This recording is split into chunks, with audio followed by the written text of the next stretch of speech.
যারা গেম খেলেন বেশি বেশি করে খেলবেন, কারণ গেম খেলা স্বাস্থ্যের জন্য বেশি ভালো। গেম খেললে ব্রেন ভালো থাকে। গেম খেললে শয়তানে একটু সুন্দর করে লাগতে পারবে। গেম খেললে মারামারি করার সুযোগ পাবেন, সেজন্য গেম ভালো করে খেলবেন। আর যারা আল্লাহর পথে আসতে চান তারা বাদ দেওয়ার চেষ্টা করবে। বুঝাতে পারিনি মনে কথাটা? আমি হ্যাঁ বলেছি, ঠিক আছে, গেম খেলবেন না কেন? এই বয়সে না খেলে কি বুড়ো বয়সে খেলবেন নাকি? কিন্তু গেমে যেন আপনাকে না খেলে।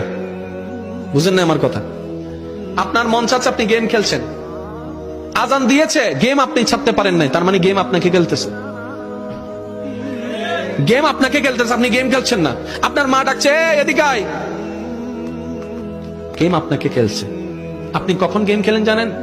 যেটা আপনার ইচ্ছায় চলে, মন চাইলে খেলবো, মন চাইলে রাখবো, এই গেম আপনার আন্ডারে। কিন্তু আপনি নিজেকে প্রশ্ন করে দেখেন, আপনি গেম খেলেন নাকি গেম আপনারে খেলে?